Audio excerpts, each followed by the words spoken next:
Kayfabe Cards, your ultimate destinations for all things tabletop in Riverton, Utah. Uniting enthusiasts under one roof, we proudly showcase Flesh and Blood, Pokemon, Magic, Weiss, and One Piece, a gateway into an exhilarating universe of gaming.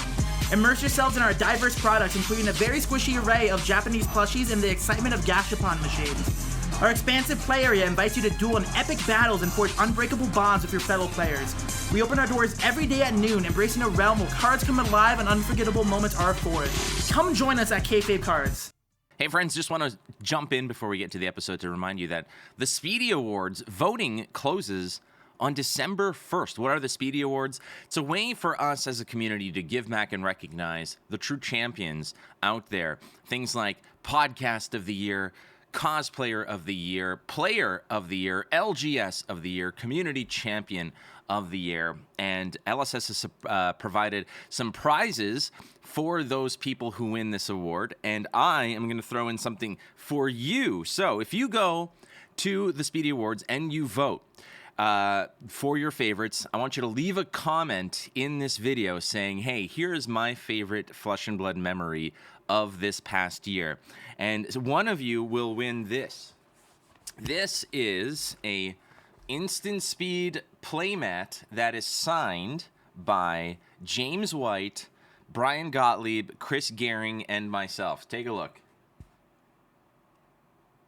There you go. So all you got to do is vote for the Speedy Awards. If you already have, you're already way ahead. And then leave a comment in this video on YouTube to say, hey, this is my favorite memory of 2023 Fab-related. And one of you will win this playmat. All right, let's get to that episode.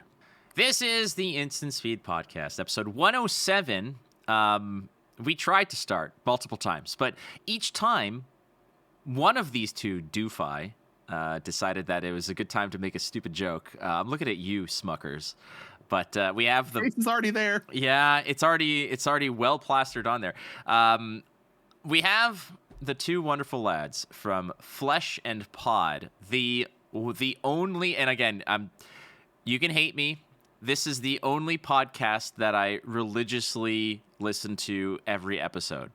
Not that other podcasts aren't great. It's just this is one of those. This and Fresh and Buds are like the two where I can just vibe to, sit and feel like I'm with my good friends, because you are my good friends. And Thank you. No, well, I mean it. And this is a thing that every single event that goes by, and we just had Worlds, I get more and more happy. I get more and more that feeling that I'm doing the right thing because I'm surrounded by people whom I love and whom I feel the love coming back. And you two, Derek Oswald, aka Charm3r, and Logan Petersen, aka just Logan Petersen, you guys are two of my closest and most dear friends, not just in this community, but just in general. So I'm happy to have you back, both of you. Is this the first time that you both have been on simultaneously? No, we've been on simultaneously before. It was close to when Charm3r moved on to Flesh and Pod. So it's been a while. Was about a year. Yeah, well, that was like when you just made the jump, right? Yep. Yeah, and all the sweetest news and headlines get broken here on the Instant Speed Podcast to be ridiculed by the Flesh and Pod. Yeah. Well, I mean, yes, but we ridicule you out of a sense of love and wonderment. We think that you're a very talented author. Oh God damn you! I swear to God. But like, this has now arisen. I have done other podcasts. I've guested on other podcasts where the question of that what I wrote years ago has arisen, and I have to kind of be like, yes, I wrote something. Yes, it was published to in a small, tiny degree. I am not proud of what I wrote. I wrote it because I wanted to prove to myself that I could complete something. It was like 20 or 30,000 words. I don't think it's garbage, but I reread it, a few years ago, and I was like, I would totally do this all differently. And you two freaking sleuths decided to just find this somewhere and make it like part of your intro of your show. of your show. It's not always a part. No. It's frequently a part. Yes. But whenever we reference you, we want to make sure that we're giving you the proper credentials, which is former sportscaster, stand-up comedian, flair bartender, invented the Nike swoosh. No, I first Canadian in space. Slumlord. Yep. Author of The Stoic. Like, there's just so many things that you've done that we want to make sure we're giving you your flowers. That's all. I will take credit for this. Performing a sharpshooter. The only Canadian that cannot perform that move. So this one in particular, I will take credit for because I came across The Stoic just naturally. I think I was working with you, Flake, on some other project, and I was trying to find a photo of you so I didn't have to bother you for one. And I'm a bit of a person who goes down rabbit holes when I start Googling things. And then I was like, oh, this is my buddy, and he's an author, and he wrote something. And then I just kind of ran with it. But it's entirely like, whenever I make fun of you, it's not because I'm making fun of you. It's really that I am trying to get you to be less uncomfortable about this, because it's just sheer envy, right? Like, if I was a published author, I would never shut up about it. I don't care if I wrote a children's book that just has like the numbers 1 through 10 in it and no other text, but if it was published, I'd be like, yeah, I'm a published author. Careful, because brute players wouldn't be able to read it. That's true. Well, yeah, I know. Once you get past 6, they stop counting. So I just, I truly, Matt, I feel like you have lived a very fascinating life. And I think at times you don't realize how cool you are. I don't realize. No, you're right. Here's the thing. He's right. He's right. But I can't say that to you as a man in today's society, right? You the can. Patriarchy, no, listen, the patriarchy won't let me. It's already like, it's baby steps. I can say I love you, right? When we're done with the call, I'll be like, man, I love you. You can say it now, dude. Wait, I do all the time. But you won't say it. Just say it now. Say it now. Say it now.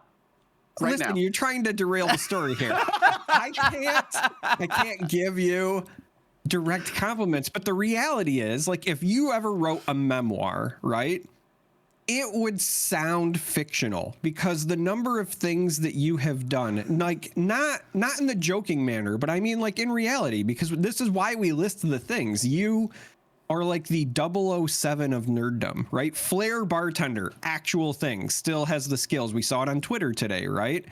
And worked at a major airline in like an actual important role, but also commentates for card games, but also is an author, but also did stand-up comedy, right? Like, when you put it all out there, all of the things that you have actually done, Matt, it is, in my opinion, very fascinating. And so I make fun of you because I love you, but also because I want to be you when I grow up. That's what it comes down to. That is very kind of you. And so part of that is that you're right. I didn't even mention the Roseanne Barr disease. You're a survivor. Robert Guillaume disease. You have the wrong person. Guillermo del Toro disease. We've covered this. Guillaume Latendresse disease. Yes.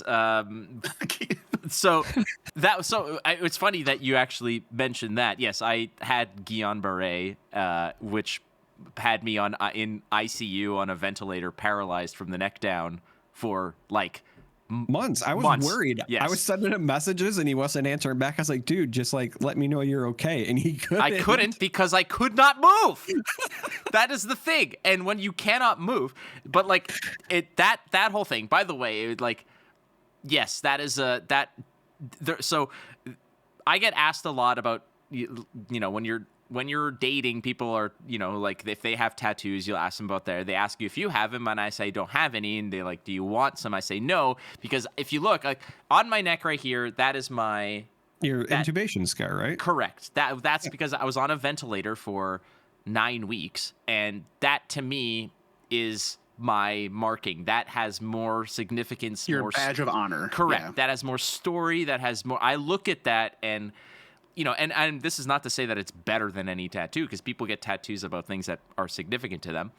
But to me, that is my my, like you said, my badge of honor. That's my, I did it. Like, I look at that and it fills me with like a little bit of not joy, but the fact that the reassurance that I got through the most horrific hellscape of an existence that I could possibly fathom. And during that time, because I had full mental like faculties, I just couldn't move anything. You're trapped inside your head. All I did was think about things. And I actually thought about what I would write if I wanted to write about my life. And yes, in retrospect, I'd had a lot of cool jobs and a lot of cool experiences and such. But the one thing I want more than anything to write, but I can't write it yet, is I want to write a book about my experiences in esports. The personalities, the behind the scenes, the douchebaggery, the backstabbing, the ridiculousness of it all. And Charm3r, you know all about this. Logan, I have probably told you a lot about this. You have, yeah. Yes, but what Logan's, he shares a podcast with said douchebaggery. So. Correct. But that, like, a memoir, I don't think my life is like, I don't think, the thing about it is like, this is the same reason why I wouldn't do this is the same reason why I don't have an Instagram. It's because I don't think people give a shit about my life and wanting to see pictures of what I'm eating and pictures of like where I'm going and stuff like that. And yes, I tweet a lot about I tweet a lot of stuff, but to me, it's like, it's the same thing. Like I'll be like, oh, this is a really cool dessert I have, but who cares? Like, that's the thing. Right. I mean, so I guess the thing that I'm most impressed with by you, because I am also enamored with you in my own way, is that your self-awareness is off the chart. You know who you are. You know what you want when you want it. You're honest with yourself. And that, that's a big deal. Like, self-awareness is the trait in humanity that I find the most endearing. And sometimes you're just a shitty Eeyore like Charm3r. And sometimes you're a guy like you who embraces the role of the world as a stage. And you play your part. But you are so hell-bent on defining your part that the extraordinary has become banal. And it's amazing because you don't get to see yourself through our eyes and just see how remarkable you truly are. Well, I didn't bring you on here as like a moral tire pumping session, but I am grateful that that's not your morals. If there's one thing that you should expect from Logan and I, it's to shower somebody with kind words, because we never say anything negative whatsoever. Never. But like, you're right, because there are times, and like, again, I'm very open about my emotions and about mental health and things like that, and I've tried to be an advocate and encourage people to be open about that. And you two, both of you, to me, are one of those bedrocks of support that when something isn't sitting right with me, you know about it. And I've told you, and especially in the past month, I don't say I almost didn't go to Barcelona, but I was very concerned about my trip to Barcelona because I had literally I was like massively heartbroken in the most random sidewinder, T-bone style way that I did not see coming, and I could not shake it. And I just told you guys, and like part of it was like just letting people know was enough for now. And then it's like, okay, that you take those steps. So again, I'm going to take this opportunity to encourage people. And as happy as I am, and as even happier as Charm3r is all the time, all of it. There is this underlying issue, like these underlying issues, this constant turmoil, this turbulence that you out there are probably dealing with. And the most important part is sometimes you just got to open the windows and air things out, and that starts the process. And So again, thank you. And again, this episode was not meant to be an episode like this because there are stuff Flesh and Blood related I want to talk to you guys about. Oh, I'm sorry. So earlier, when I wasn't talking, I was reading the show notes that were sent to me. Yeah, I was and it just said following the very outline. specifically, it said talk about living legend, and I thought, okay, well that's Flake. That's He Flake, is the right. living legend. So my bad. All right. Well, I am pre-booking you guys for episode 109, 112, 115 because this has been really good for my confidence. I do sincerely appreciate you both. And what I appreciate about you even more is that I mean, especially you, Logan, there's like a take no prisoners honesty about you that Especially you, Logan. well, I mean, the thing about it is that to a certain degree, the gloves off for us, like we might throw them off, but there's still those little thin mitten underlayers that are there that we have to keep to make sure that there's, like Logan is just, there's a reason why I go on your podcast and you call it Club Med for me is because the Sandals Resort. Of just Yeah. clearing out some of the angst. And I'm bringing you on because there's some things I want to address and I want to talk about. But the first thing we're going to just plow through is the fact that the Living Legend system has now claimed several new victims. Most prominently is obviously Icelander that crossed the Rainbow Bridge. But you've got two LL Ascensions in the Blitz format, Kasai and Kano, which were probably the two top dogs in that format. And now a lot of that format is now claiming a lot of victims, and part of it is there's certain rejoicing to it. It's like, hey, this is cool. This is how it's meant to be. And others be like, oh, it's happening too fast. And my thought process with this, and I want your thoughts on this, is that it's not that it's claiming too many victims. It's just that it started so long ago and everybody's kind of attaining that we were eventually going to come to this boiling point where with so many of them close to the edge, a lot of those dominoes were going to fall in one foul swoop. And this is what that is. And I think that this is a good thing. I think that the Living Legend system is a very innovative way to balance and rotate. And I get it that people are upset that certain things are gone. And this past week has been an absolute massacre of a lot of people's favorite heroes in certain formats. But this has to be the way it was designed to be. This has to be a good thing, Logan. Yeah, so let's get this out front. I am a Kasai simp. It full stop. Like, it's my favorite deck. It's my favorite character in all of Flesh and Blood. That's it, right? My favorite card in the game is Blood in Her Hands. It's my favorite art. It's my favorite card. All of it. I love this particular character, her playstyle, the deck, all of it.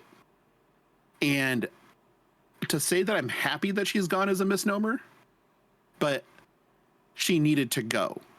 And for everybody that's out there being like, oh, but I really enjoy playing her. It's like, you had how many years with this character, with this deck? It's been what? Like, Crucible came out in 2020, 2021? Yeah, it's been 3 years. It's been 3 damn years. Kano came out in Arcane Rising. Chain came out in Monarch. Come on. Like, you've had these characters for a long ass time. Ira's going to LL2. That's the intro hero. She's literally been a hero longer than anybody else. To think that this isn't going to happen regardless is foolhardy. The other part is the game needs to be able to move. If the game is a stalled out, stagnant piece of shit, no one's going to want to play it because they'll be fucking bored. It's well past 30 seconds. I'm dropping F-bombs No, now. you're fine. And, this was part of it. I knew what I was signing up for. Yeah.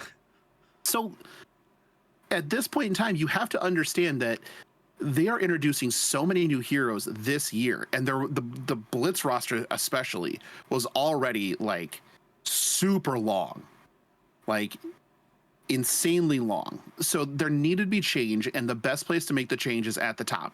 Banning things, I hate bans. I really do. Let shit happen. The only thing I hate more than banning cards is errata. Errata in cards is the absolute worst. If the card does not say or do what it says on the piece of cardboard, that is horrible. That should never happen. Like, if so, my tier list of shit is erratas are the worst, bans are the second, and restricting cards is third. So, like, what the fuck? Why do we got to be restricting shit? Like, no. So, this is just necessary movement. This is exactly what we need to have a game that feels fresh at all points in time. Otherwise, we end up in these meta games that are just stale. It's exciting. It's so damn exciting right now that Icelander is not legal for the Realm event that you two idiots will be casting this weekend.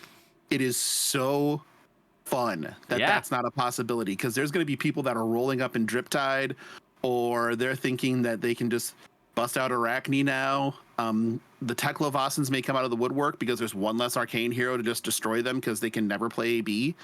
So, yeah, this is fun as hell now. And it's all because they decided to make this Living Legend change, and I think it's working. That's the thing. I think it's working. It's definitely working. You talk about misnomers. Let's get the opinion of Mr. Nomer. That's you, Charm3r. All right. Well, there's a couple of things to cover.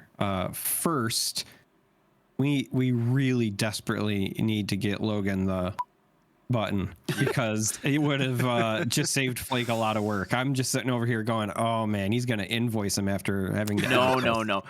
Listen, none of my videos or anything is monetized, so don't even worry about it. Like there's no consequence to the video having F-bombs in it. It's so don't worry about that. But yeah, just like, so yeah, the ice isn't as thin as you may think. All right, so I have lots of thoughts, so I'm going to try to get through this very quickly, because I'm also very self-aware to turn Logan on about how long-winded I can be. So I think that the Living Legend changes are also working, and that the impact that we are feeling immediately is a side effect of a separate problem that Logan was already highlighting, which is that these are heroes that have been around for a very long time. We're talking, 3, sometimes even more than 3 years at this point. They've been accumulating points. They were likely going to hit Living Legend this season anyway. The only thing that's changed is that you can't finish the season out, right?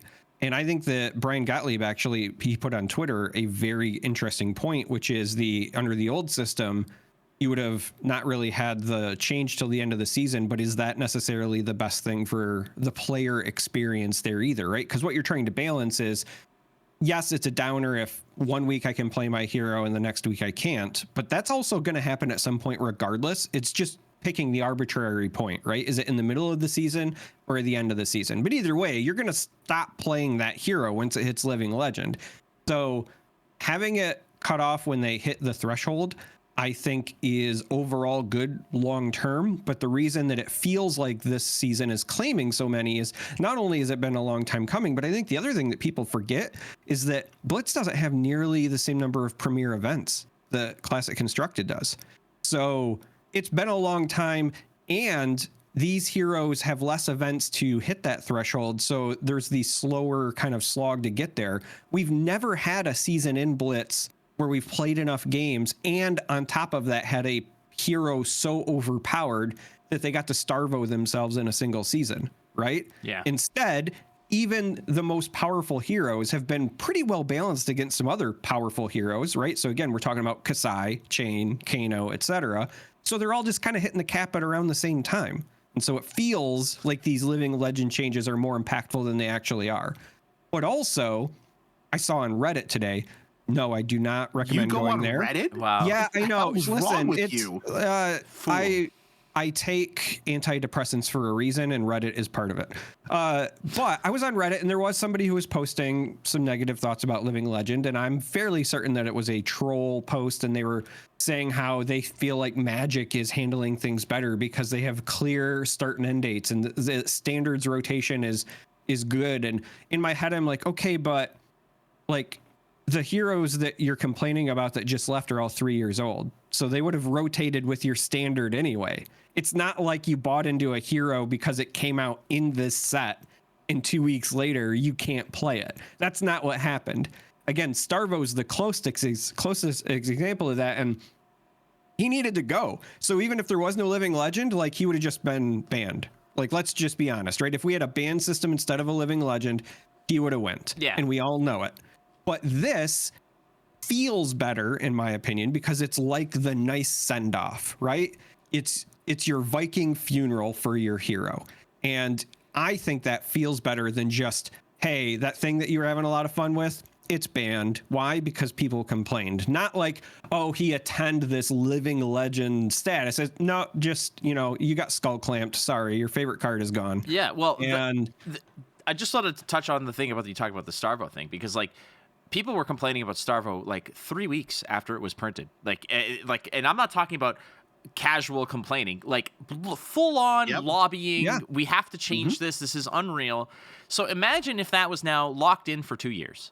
And not like how many living legend points would that mofo have created? Not to mention they would have had to print cards, and they're always like 3 sets ahead, by the way.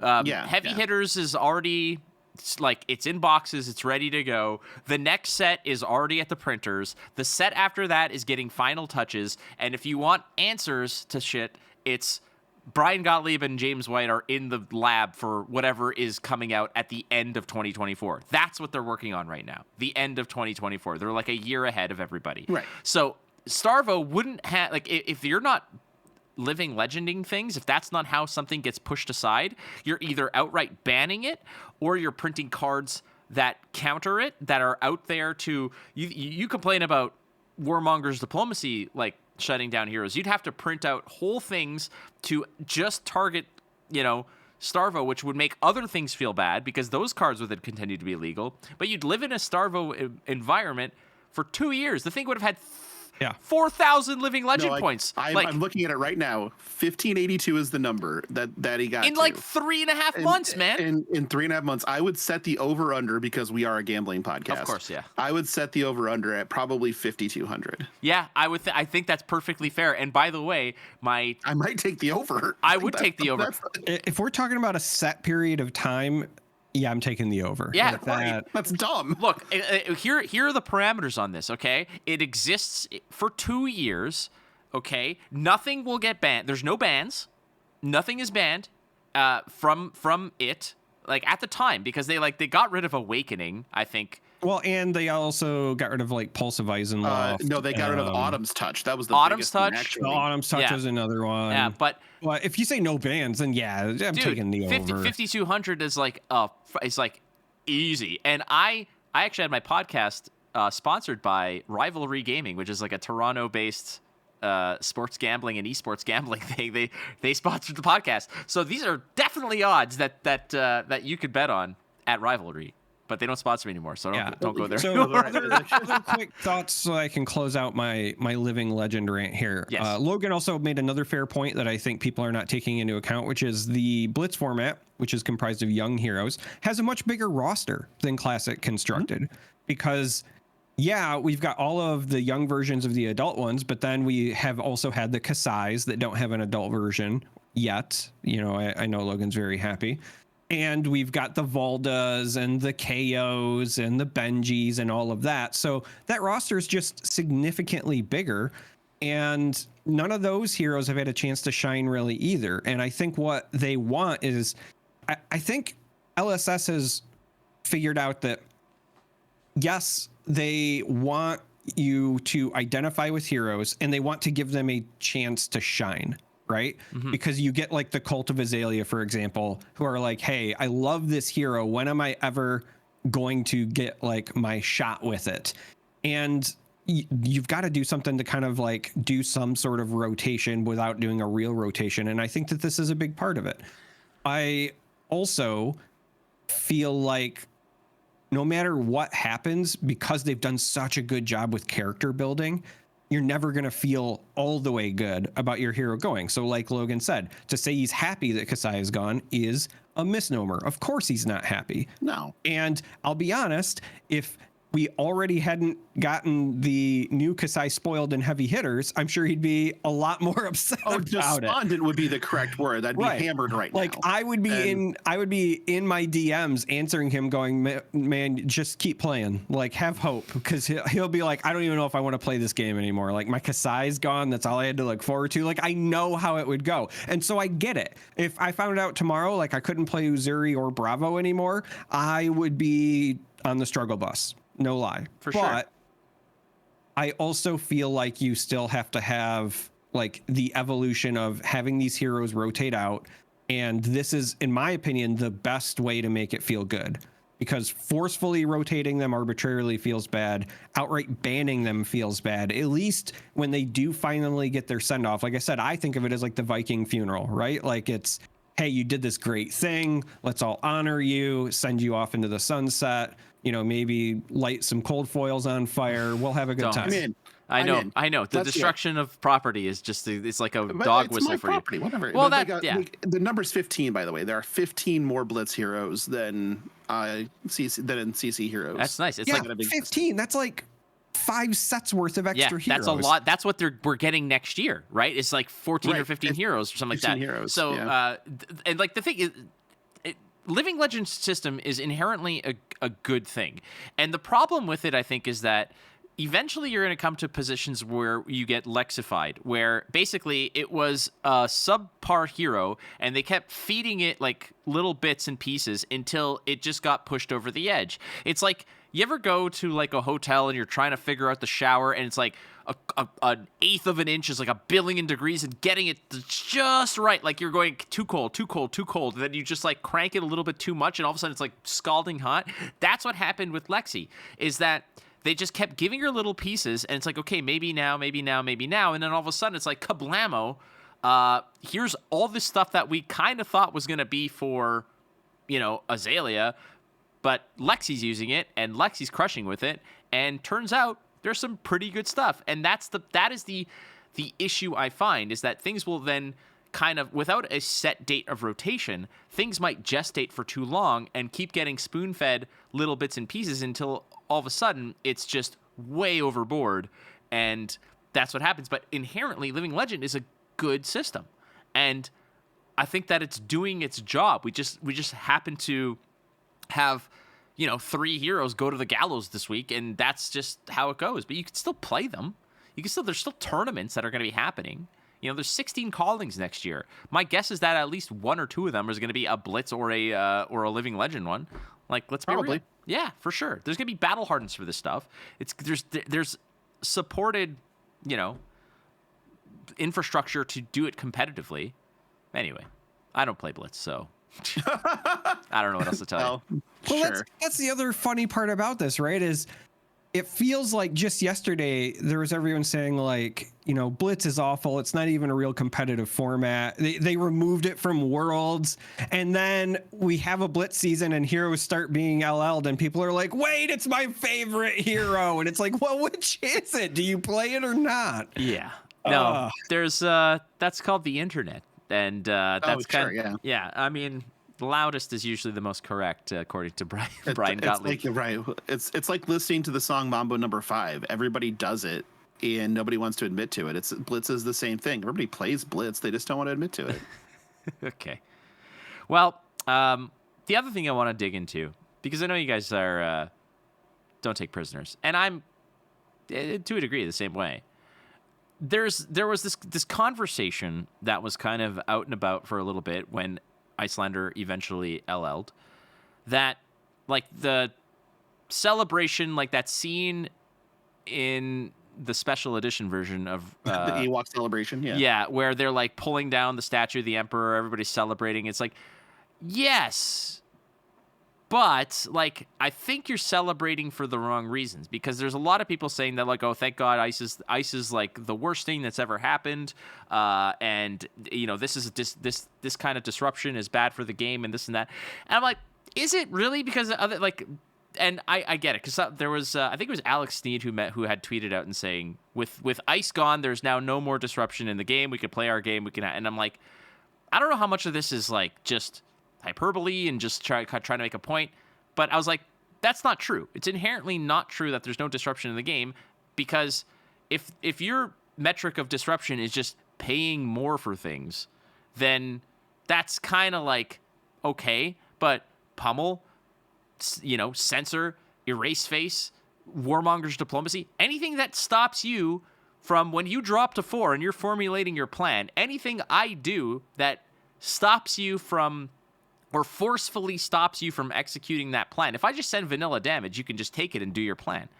But crippling crush, any of the crush effects, frankly, Starstruck for sure. Any of the Guardian crushes. Listen, I'm a filthy Bravo player. Yes. There's a number of Bravo cards I could name, but I'm gonna say a different card because I feel like Flake and I are gonna potentially say it a lot this weekend if my prediction is correct. And that's a Red in the Ledger. Red in the Ledger is a hell of a card, and it's a hell of a card for a reason, because unlike Spinal Crush, which just cancels Go again, it straight up says you just get the one action regardless of action point. And I also saw that celebration, and I immediately tweeted, like, there's a lot of people celebrating, but it feels to me like it's the monkey's paw curling, like, hey, we got our wish. And it's like, oh yeah, well, now there's nothing to slow down Fi, which is what everyone's going to think about because it just won the world championship. But the reality is, I think Max and the new Dash are scary as hell if they don't have to pay any sort of tax. And even more so because if you are somebody who's relying on hand disruption, if you're relying on Spinal Crush, right, a traditional Bravo player like myself and now Flake the convert, the problem is that, like, you look at Dash IO and she's like, okay, well, I'm just going to make 3 action points then. It's not Go again. It's just action points, baby. Oh, I have a 3-card hand? Well, good thing I have 2 items on the top of my deck. I still had an above rate hand, right? Like, the tax was there to keep certain things in check. And I get it.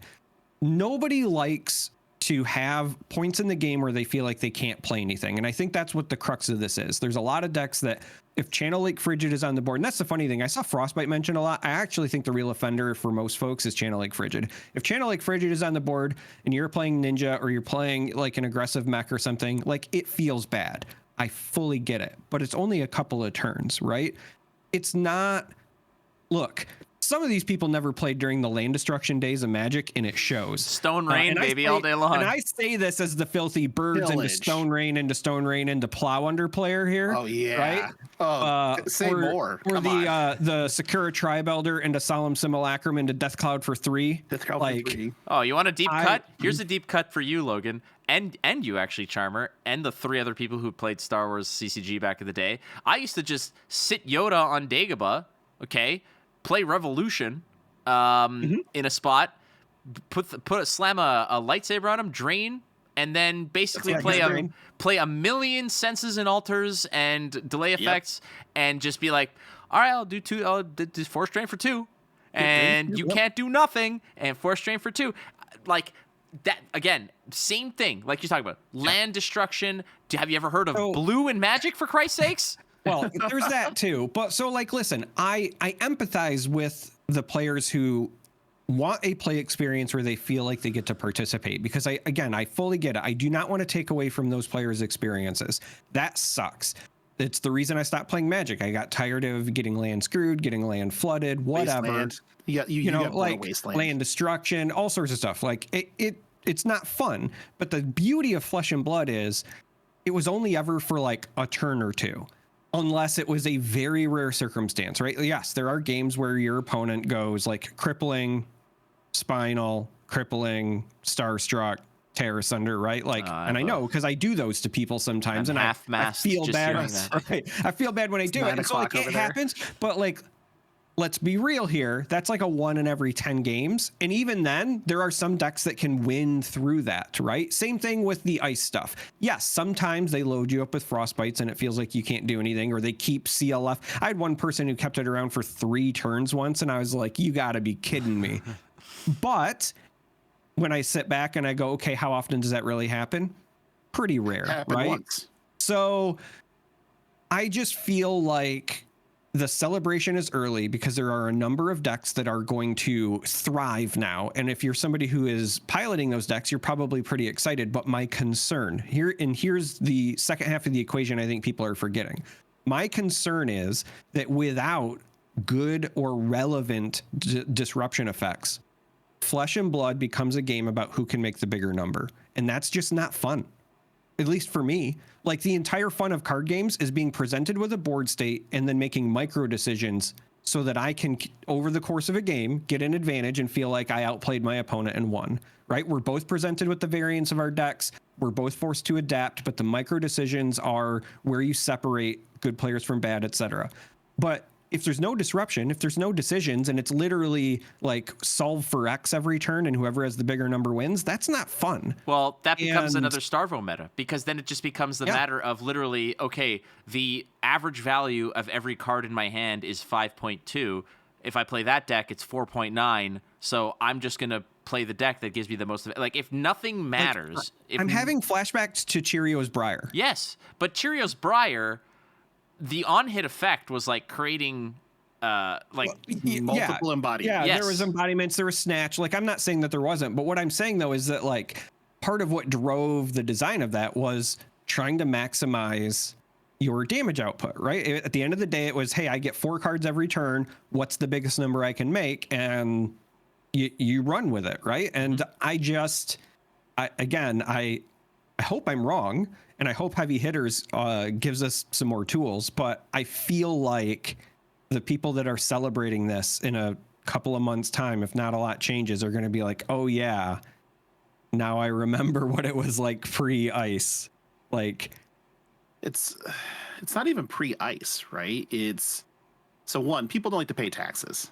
Like, that's just all there is to it. We live in a society. Nobody wants to pay their taxes until they want somebody to pave their fucking road. But that's the only time people care about their taxes, is when you need a pothole filled.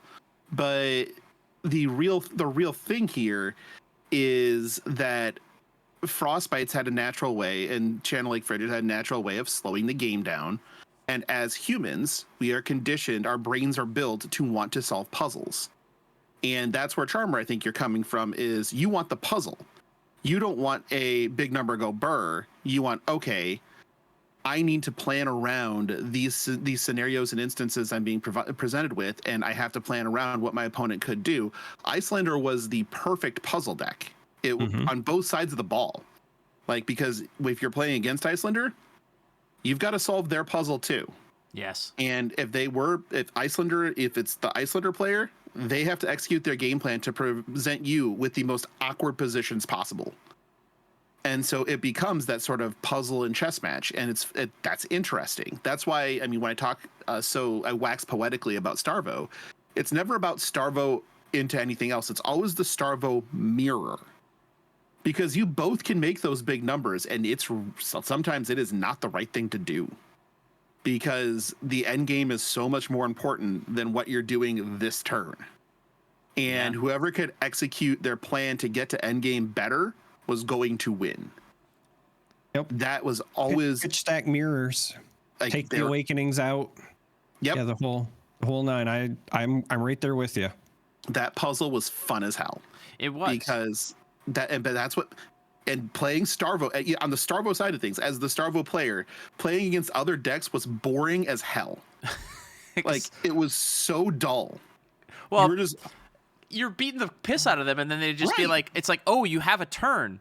All right. I'll block a billion of it and draw up, and then take your 8, and then I don't give a shit about your 8. and then recommencing like primary ignition and like let's go to town. Like, you're like, I would sit across from somebody during that meta and be like, oh, you're not Starvo? Well, you're Alderaan. Like, that's all you are to me. Right. You know? So you are being blown to pieces over and over and over again. And I'm going to apologize, but I don't feel bad. Well, and I do want to clarify, just again, because I had a part of this discourse on Twitter or whatever with Alex Sneed and Pat Shaw as well. Two people whom I know Pat a lot better than I know Alex. I don't have anything against Alex. I just don't know him that well. I think he's a good dude, I guess. Pat, I've met. I've hung out with. I like Pat. Pat also has a really good podcast, like Off the Rails and all that stuff. It's really cool. It's great. We just didn't agree on a certain thing, and that's perfectly fine. And it warranted a discussion about what is disruption and this premature sort of celebration of ice being gone. And what I've always sort of leaned on whenever it came to oppressive natures of certain decks, be it from my days in Gwent and dealing with their community to where we are now. For the record, Gwent is now is like 1 or 2 balance cycles into a community-based balance system where they basically vote on which cards need minor tweaking, like adjusting. That's terrifying. Oh, it is, because they have, for years, they've always been so vocal about how they can do it better. The first thing they did was nerf to the ground every control or disruption card that existed. The same thing that the same people who complained about ice being the worst, is that community that went and the faction is called Nilfgaard in Gwent. They're predominantly a control and disruption. They're kind of like the Dimir of black. They're black control. Yeah, sure. blue-black control of Gwent. The first thing they did was just nerf everything out of it. They made the faction basically unplayable because it was all emotional. It was nothing to do about balance, because the statistically it wasn't performing better than any of the other factions. It's just that people didn't like to play against it, because Nilfgaard, any control deck, frankly, is a game of patience and a game of evaluating. You need to know your opponent's deck as well as they do. That's what control is. Because if I'm just doing my own thing, if it's a numbers go burr situation like it would be in Flesh and Blood, then it doesn't matter. It's just a matter of like, I have my cards. In my mind, I'm pushing 14 damage. If I'm receiving 15, I should probably block. If I'm receiving 13, I don't. Like, that's what it comes down to. When all things are just, Brody Spurlock ham sandwiches with no extra sauce on them, you just decide. It's all calories at that point. You Not just even count 'em. pimento cheese. Just Not like even nothing. pimento cheese, Brody. But that's what it is. It just becomes all about calorie counting. And that's a kind of science that takes away the charm, the mystique, the nuance of what a card game is meant to be and why we play it. And again, Exhibit A of this Gwent balance patch thing, the first thing they did was vote with their hearts and crap all over the most fascinating of all, the most interactive of all the factions was that. And they just like, we just want to do our own thing. And then the next thing they did, beef them all back up on the next balance patch. It's this giant yo-yo system, because they're like, wait, we just killed it? And it's like, yeah, you did, you idiots. Now, ice is a different story, but it operates the same way, especially when it comes to instant speed. I think people were more pissed off about instant speed related stuff than they were with Icelander and Ice than they were about the ice effect in general, because Ice was there with Lexi, and there were some ice decks that would had on hits. Nobody complained about, Oldham as well. And I mean, the hammer was a little overtuned, to say the least. It was unreal good, but those were all accountable. I think what people are more pissed about is like, hey, I'm Fi, I've got blah, blah, blah, blah, blah. With my last resource, I'm going to play whatever, but oh no, out of the arsenal, an RKO, like that's kind of how, that's what it was. And I think that people are more upset about that than they are about the ice mechanic in general. But at the same time, it's like you know what you're up against. You know what's coming. If you're a well-practiced and well-prepared player, ice shouldn't scare you, or it shouldn't catch you off guard. It shouldn't rattle you. It should test you. And if you're not up to the test, that's like the last point I want to make about this before I give it back to you guys is this. Icelander was already a complex and difficult hero to master.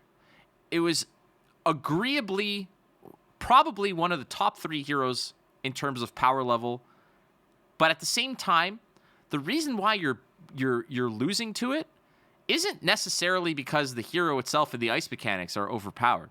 It's because the players who play Icelander are the best players in the world, because it's a complex hero to play. So if they're confident enough to take Icelander to a tournament and you don't dummy them because they don't know what the hell they're doing, it's probably because they know what the hell they're doing. It's probably a Ray Adams, it's probably a Majin Bey, it's probably a Peter Budensic or something like that, who's sitting across from you, who isn't exploiting an inherently unfair and OP mechanic. It's that they're utilizing it at the right time because they're good players. You're not losing to ice. You're losing to superior players playing a very good hero. That's what it sometimes comes down to. Real quick, because this is one of my favorite anecdotes, which I think highlights exactly what you're saying perfectly. When we covered the Chicago Brawl that was Realm and Min-Max, so me, you, and DM Armada, right?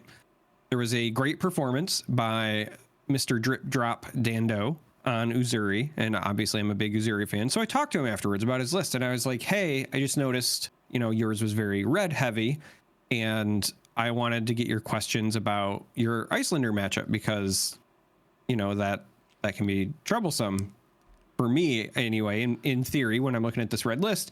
And he just goes, oh, no. I eat Icelander. I shit on him, right? It's not even a problem. And That's I was a like, Sam thing to say, yes. That is a very Sam thing to say. And I was like, okay, maybe it's just me, but when I think about this or that or whatever, and then he was like, yeah, but my Icelander opponents don't do those things. And then I realized, and this is something I have to remind myself, that like I was basing it on the times I've played against Majin Bay, right? Whether it was like at the calling or, watching his games in our Discord when we're doing the practice or whatever. So like I'm thinking of Icelander through the lens of Majin Bay, right?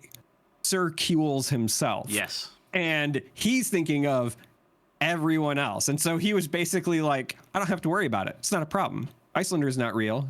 The real good players are real.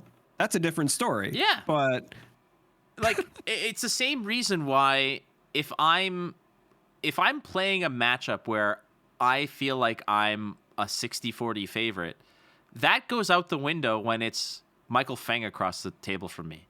And that's happened. Like I think it was Battle Hardened Cincinnati.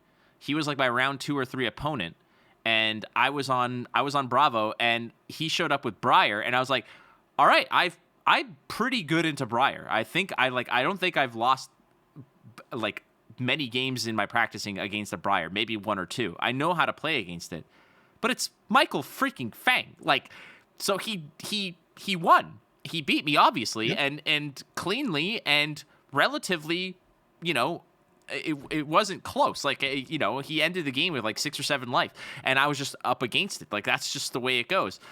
And I feel like it's the same thing. And again, I don't want to take away from the fact that, yes, I am fully aware that ice mechanics, especially when implemented at instant speed on your own turn, when you're not, it is incredibly detrimental and disruptive and makes for a bad experience. But at the same time, that is part of card gaming. And this is where I want to take it back to, is that we are all here with our cumulative like 75 to 80 plus years of cumulative card gaming experience. Every single card game I've ever played that had legs, and that isn't whatever that is, Bible Blaster, whatever the hell card game that you were talking about the other day. Redemption. Anything but those have had entire archetypes, colors, factions, classes, whatever, that are just in it to screw you over. It's part of card gaming, be it counter spells, be it pummels, be it whatever the hell, stone rains and blood moons. It's the same thing. You just have to live with it. And if it was overly OP, it's like mill. Everybody bitches about mill mechanics. Wait till Arachne gets good, guys. I swear, you guys are going to be begging for ice. As long as you give me an Eldrazi that will just shuffle my graveyard back in, I really don't give a shit. Right, well, that's, yeah, I mean, it like super remembrance, something like that. The hyper remembrance. They are going to, I guarantee you, they're going to print like a 0 pitch kind of card that is like hyper remembrance that shuffles back like 8 or 10 cards. It's like not a Felden's Cane something. Type of thing. It's not. Yeah. It's I don't think they will. I don't think so. I don't think either. they I will just wanted to. I can almost see them doing it as like an offhand, like quite honestly, for a certain class. No, I mean they've already done that with a quiver, right? Like we've got the Abyssal Quiver, and that's I think the closest that you're ever going to get, because when I think about some of the discussions that have already been had and the way they've treated drone and brutality and whatever, I just don't feel like that is what they want for the game. The design of the game seems to be geared toward getting to a determined end, and cards like that take it in the other direction. Sure.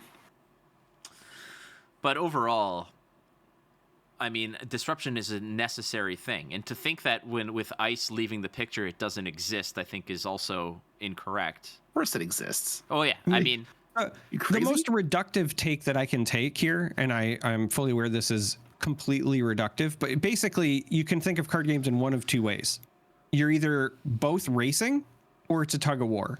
And control or disruption is the tug back on the tug of war. Somebody's trying to go one way, you're yanking them back. Otherwise, you're both racing to the same thing. Get your opponent's health to 0, right? That's it. You're either both trying to do your own thing, or you're trying to be the person who slows the other one down just enough so that you can, inch across the finish line before they do. Dude, you have to have something that creates the tug of war. Harry Tarantula was selling boxes of Tales of Aria for $37 US. I have plenty. I don't need it. Obviously, it would be $37. I don't say down the drain, but like everything out of that set is retired by now. But thinking of that set, dude, Channel Lake Frigid was the absolute undoubted MVP of that set. I'm trying to think of what else from that set. The weapons. Well, okay, like tokens aside, because Rosetta Thorn. No, I was thinking of Winter's Whale, Voltaire, Winter's Whale, Duskblade. Voltaire. Like that type of weapons was insane. Oh, well, equipment aside, like I think that I didn't even consider equipment because I didn't want to think about legendaries, and I just coupled the weapons in there as well. I mean, Voltaire, Winter's Whale were like. And we never got a shot with Duskblade. Yeah, one of them didn't even make it out of the barn. And $37. Right. If I wasn't so broke, I would have loved to pick some up just to draft later, because that's also still one of my favorite sets to draft. Format. It is fun to draft, dude. Like I still have a case, literally. So I have a case of a lot of the draftable stuff, purely for like you never know when you're five years down the road and you're like, I can't get a box of WTR to save my life, and I really want to draft. There's like, well, we're doing a tournament, there's an event. I'd be like, I gotcha. Like that's kind of what they're there for. They're not in a box because I'm going to sell them in 10 years. They're in a box because like one day we're all going to be playing on Mars because the Realm games are unreal. Right, but the Arcane Rising case that's behind me, that one is never getting open to be drafted. Is that first? No, it's just Arcane Rising. I'm not drafting that set. You can't pay me. Oh yeah, that's you're Hell right. no. No, that's I could see that too. Yeah, that makes sense. I'll take that one for sure. But yeah, man, I'm just like Channel Lake Frigid out of that set. Like if we're equipment aside, like anything that you can shuffle into your deck, like that card had more mileage on it than probably anything else. I'm trying to think of what like maybe Channel Mount Heroic, but that's a distant second. It's a distant second because I don't even think that one's second personally. What goes before it? Terra Sunder probably has more play. Oh shoot, Terra Sunder. Yeah, this now reminds me. I mean, it's a staple. It was in both Oldhim and Bravo lists, and yeah, but nobody played Bravo when Oldhim was legal, so it was just always always just being played by the same amount of people, the same amount of decks. So I think it's just the same number. All right, first of all, it was the third best Guardian at the time. Yeah, well, no, because you're objectively wrong. There were the Starvos, right? And then the Oldhams who wanted to beat the Starvos. Like, when Starvo was gone, some of us still played Bravo. But second, well, no, you don't play this game. What are you talking about? But my point is that even if you're saying just the Guardian players, Terra Sunder was still getting mileage when Channel Mount Heroic was not always included in Briar. CMH Briar was basically it after the Ball Lightning ban, right? Yes. Well, right, but during Cheerios Briar, Terra Sunder was being Briar played. Did not last long.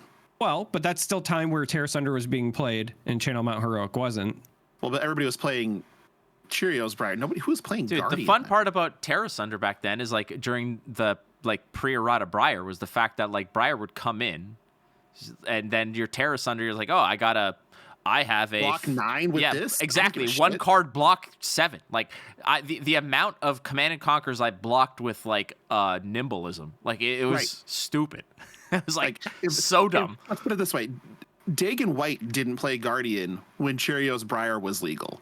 Sure. That's all you need to know. I hear Nobody you. played fucking. Listen, I hear you, but 0 Briars playing Channel Heroic and just 5 Guardian Kale McCreath. players. Yeah, just Kale McCreath playing Terra Sunder. Gotcha.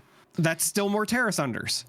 Terra Sunders were okay. So that said, I mean, if we're talking about like you're talking about at the time, like just owning all the real estate on that, but the runway, I'm talking about the runway stretched utilization of the beyond that. Majestics. I mean, like if we're talking about like the All-Star Majestics out of that set, Terra Sunder, Channel Man Heroic, those are absolutely on the short list of like, dude, this is I'll what be you honest, want. I was also trying to make sure that I was picking stuff that wasn't class or hero specific as well, right? So Okay, well, sure. because Channel Man Heroic can, and Channel Lake Frigid can go in multiple heroes. Same with Terra Sunder. So that like I'm not saying cards like Old, for example, or like even Pulse of Eisen Loft, just because that's so limited. But like, let's be honest, that got ran in everything that could run it every time it could This be is an unreal ran. card. The card was so good. It's just so good. It's just so like incredible.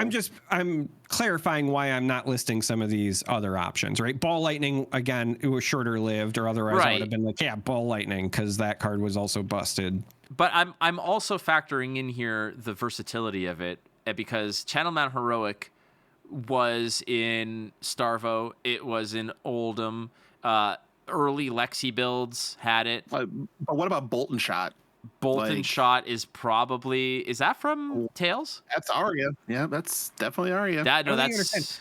Tails is the like time spiral block Yeah. for Flesh and Blood. well, because when did Everfest followed it, right? Yep. Yeah, dude, those two sets together were like two planets having sex in a nebula. Like it was that power level of just cosmic deliciousness. So Those, like, my god. one of my favorite memories of doing the early shows with Flesh and Pod, which we've recorded. The 104th episode in a row came out today. Congratulations, by the way. I actually Thank was going to you. get to that, but yes. The fun part was like I'm remembering back when Everfest came out, and I was like just pounding the table saying, "Buy this stuff. It is a supplemental set. Buy it. Don't," because how many times that like, this was before I was set complete on everything. Like I would be like, "Yep, I can build this deck, no problem." Why the hell can't I find this? Ah, shit, it's in crew. Oh hell. Well, that's $1 billion. And I was like, don't get crude. Just whatever you do, don't get crude. And now you look at Everfest and there's Swarming Gloomveil, and there's Miraging Metamorph, and there's Swing Big. And it's just like a laundry list of just cards that are expensive because they're in crew. And it's like, woof. Well, man, Everfest, dude, was Or in the Everfest, sorry, Yeah, not crew. I mean- crew too, actually. Swarming. Like, yeah, all right, let's go down. Like, Swarming Gloomveil is in there. I think Revel and Runeblood is in there. Yeah, Miraging Metamorph. Yep. Miraging Metamorph is in there. Like, dude, the set was just Mask of the Pouncing Links. Mask of the Pounds. People play that. Mask is in there. Yeah. I don't want to go down a whole list because I remember I had it like memorized because I would have this argument all the time. Stalagmite was a good card too. Like that. I know we were trying to not to mention equipment, but like let's be honest, Stalagmite, like Ramside was already really good, and then I was like, oh wait, there's just a better shield. We most get of the two time. shields now. Besides the fact that Starvo came out in that set too, right? Yep. Yeah, that I was mean- also Starvo. So That was also Starvo. just like I used to have them all lined up because I would always challenge people when they would say that Everfest was a bad some set. of the ones, even the ones that people don't think about, right? Like think of current staples like Teklo Pounder and T-Bone and like some of the Met cards. Those Pulse are all Wave Harpoon. Everfest too. Pulse Wave Harpoon. Dude, wait, well, no, that was Dynasty. What? Yeah, Pulse that Wave was was- Dynasty. that was Pulse Wave was Dynasty, yeah, Dynasty. But T-Bone was for sure Was Everfest, and so was Everfest. Teklo Pounder. I'm gonna look it There's up right now, man. Rain Razors was Everfest. Yeah, there you go. Rain Oh, Racers Jesus. was Everfest. Let's you know what? We're gonna put this to bed right now. Everfest might be one of the goated sets of like forever. So Swing Big. Icelander was originally Everbest. Yes. So swing big. Obviously, Starvo as the hero came out in that. Pulverize. Pulverize is in there. Imposing Visage is in there. That gets played. The Thunderquakes and the Macho Grandes, which basically are in all of those as well. Pouncing with the 100 Wins line. Yeah, Winds of Eternity, 100 Wins. Blood on Her Hands. Yeah, oh yeah, baby. Let's keep going here. Teclo Pounder. Payload. Yep. T-Bone. Payload. Not Not that I want to give any credit to Prism. It hurts me inside, but like Prism got some gas in that set too. Haze Bending, Passing Mirage. Yeah. Oh God. Miraging Metamorph. Shimmers. Dude, you get Rune Blades alone, Vexing Quillhound, Runic Reclamation, Swarming Gloomveil, Revel in Runeblood, Runeblood Incantation, and Shrill of the Skullform. Like they just there's like, hey, Viscerai, here's some stuff for you. Aether Wildfire, like we mentioned. Yep. This round's on me. Man, yes, dude. Yep. Emeritus Scolding. Yeah. Yep. And I remember when this set came out, people said there was nothing in it. Yeah, that's what blows my mind.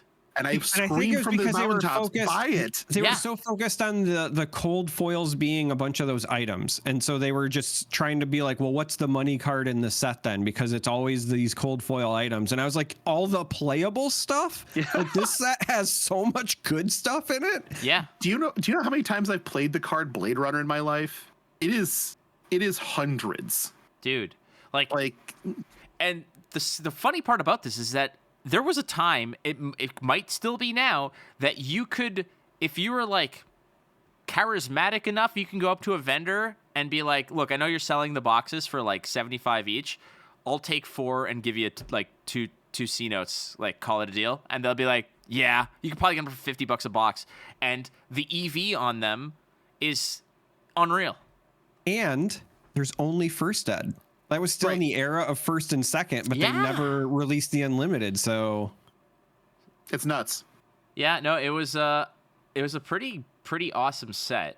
Dynasty, I don't think is going to have the same kind of aging on it. Dusk Till Dawn might. I think Dusk Till Dawn has an opportunity. The problem is that it's so centric to certain things. But there are like Starstruck came out of Dusk Till Dawn, and Warmongers came out of Dusk Till Dawn. I think that there's a lot of impact from that set, but it just might not be in the way that they envisioned. Well, let's make sure that we talk about the fact that we're living in an expansion slot era now. Yeah, and that's going to change the calculus going forward. That is true. That is true. And that's something that I think that, I mean, if there's anything that we can say about LSS is the fact that they're fairly responsive to the sentiment. It's not like Magic where like, this is how it's going to be and you're all going to adjust because that's what you do. They're like, hey, I know that you guys like, this was a failure. This wasn't received well. We've changed the sort of direction. This is how we're going with it. Carnival slots, I call them carnival slots, but those are, in my opinion, kind of the cool little add-on that I hope that they continue to expand on. But like just the fact that it's like, hey, I know that this is a Brute Warrior Guardian set, but hey, like they already spoiled, like here's a pretty freaking rad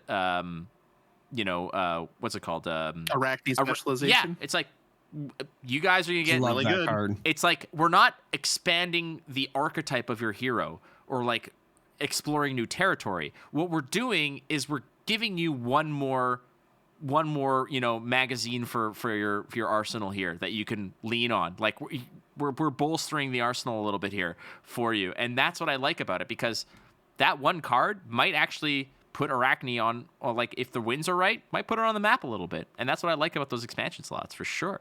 That card is really good for Arachne. Yeah, like I'm a huge fan. It could very easily be the Tome of the Firebrand of this set. This is the one where it's just like Tome of the Imperial Flame, not Firebrand, Jesus, but Tome of Imperial Flame. It's an A react, right? Like you just like say, and then you look at the top and say, I'm naming whatever, and you can complete the contract of the attack that you're doing. Boom! That's insane. That is insane. No, but it's so much more than that, so Flake, much because better it than also gives all assassin attacks go again for the turn if you complete the contract. So even if the one that your attack reacting is fully blocked out, long as you complete the contract, all your assassin attacks for the turn get go again. So then you can be like, okay, well, now that you block that one out, if I'm on an aggressive Arachne, for example, it's like, well, now I can death touch with Go Again, and then follow that up with Leave No Witnesses or whatever. And even if you're on the more fatigue one, you're like, okay, I play another contract trying to complete that, but my other one's still on the chain. Because before, the biggest issue with Arachne was you needed Black Tech Whisperers to trigger, which meant you had to hit. Yeah. And this gives you a way to complete contracts and give you the Go Again and give you potentially extra silver, because now you're going to have multiple contracts active all on one card that also happens to be a blue block 3. Like, Right. it's so good for Arachne. It's good. Checks the boxes. All right, friends.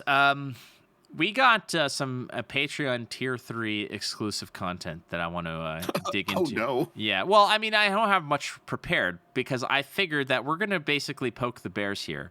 So I'm going to basically preface this for all of you who want to hear this. You can go to patreon.com/instantspeed and subscribe.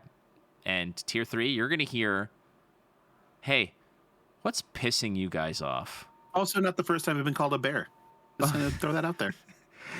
And poking is also typically not free, but we're going to do it. So, I mean, buy me dinner. all right, friends. It has been great. And like I said, every Tuesday, and if it's not out on a Tuesday for me or a Monday, I message you and Where episode? Where episode 8 picture.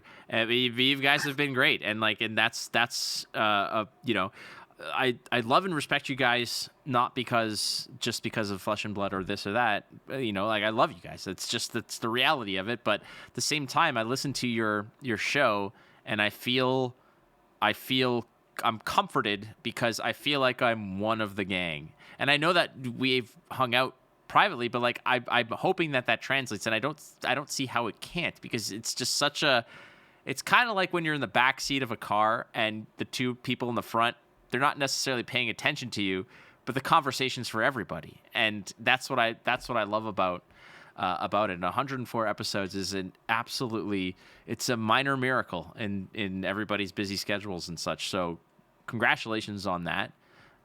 You and I, Logan, share custody of Charm3r, because tomorrow him and I are going to be recording Wampa Radio and talking about Star Wars and getting hyped up. Well, he gets to eat whatever he wants to at my house. What about you? No, we still have to. We're a gluten-free household here. But we'd have there. So again, there are kind of wheels and cogs turning in the background and such, and we have signed certain NDAs and offered particular assurances about the content that we're going to produce for reasons that we can't disclose. But that is that is to say that it's been awesome being on this journey with you guys, because you guys are awesome, and you're undeniably yourselves, unapologetically, and it's unapologetic is probably the best way to put that. Yeah. So, pluggables, Charm3r, hit it. I mean, I feel like I already covered it, right? Listen to Wampa Radio, because 2024 is going to be a fantastic year for card games. Flesh and Blood has a lot of really cool things coming, and it looks like, and I know if you're somebody who's covered other Fantasy Flight games in the past, you might be timid, but it looks like all signs are pointing to this being their best effort in the space ever by a large margin. And the game is very well designed, so it's just going to be a really good time. There's a lot of good stuff coming. So listen to Wampa Radio, listen to Flesh and Pod, join the Discord and participate there. It is open to everyone. You do not have to be a patron to participate. If you want to find me on Twitter or other social media, I'm usually at that Charm3r, because 9 times out of 10 somebody's camping the Charm3r account and won't give it up, or it's a dead account and they won't give it to me because Elon sucks giant donkey balls. And oh wait, we might need to edit that. Whoops. Anyway, no, it's not.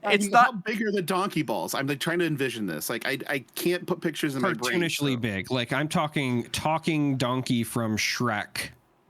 balls. Do they But hang? Anyway, Is it, or are they like Oh kind of my up? God. Like, how are Friends. they suspended? so Friends. anyway, Emergency pack. Let's go. Yeah, with emergency pack. Other than that, it's just Charm3r everywhere else. Charm3r on Twitch, Charm3r on YouTube, Charm3r on Blue Sky, etc., etc. I'm pretty easy to find. I also Charm3r. it's Yes. Charm3r because I'm secretly a robot. So It's Charm3r. It wouldn't be a show It wouldn't with be the a two show. of us on it together without freaking R5D4 with his freaking blown motivator. I have a bad motivator. Yeah, I that'd hate be everything. All right, Logan. Bring it home, buddy. Flesh and Pod every Tuesday. I don't. God, why the blown motivator? Okay, I know. Have why. I sent you that meme of Charm3r? Yes, you Yeah, sent it okay, to yeah. me. I know. Did you and- say you were gonna Will blow you my stop? motivator? No, okay. You know what? Okay, listen. you can find us on Twitter at FleshPod. You can find me on Twitter at Logan Petersen. Join our Discord. All that. Flesh and Pod is every Tuesday morning, unless it's a Wednesday, and Flake is where episoding me. There are 104 episodes. If you want to go find the backlog, and it's a lot. It's a lot of hours of content. Oh yes. Basically, if you want to hear me get buck wild, that's right. That's where I go for like. It's yeah. You're Episode my 69. Go listen to episode 69 All right. with Flake. love That it. one is one where Flake just decided that. I think that was the one the show notes just literally say "fuck it, we ball." yeah. Basically. Yeah. There you go.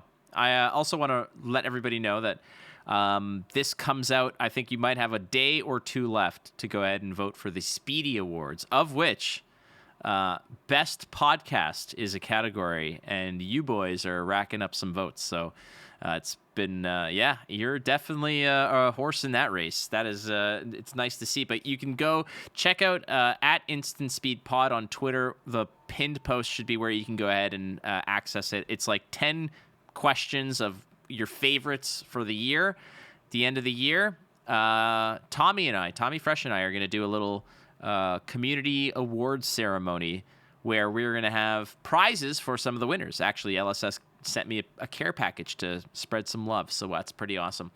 So go check that out, as well as thank you to our sponsors at Kayfabe Cards. You guys rock. Go to kayfabecards.com. Be who you want to be. But don't be R5D4 because he's got a bad motivator. So, besides that, friends, you know the gist. You're not. You know what? No, I'm not going to say it this time because I want to end the show drilling home the fact that it's good to say I love you. So I'm going to say this. And I want to hear it back. Logan, I love you. Charm3r, I love you. I love you too, buddy. and I. Oh my God. What an asshole. What an a-hole. Anyways, you're not losing if you're learning. Charm3r, I hate you. Goodbye. See you next week. Adios. Well, I work hard.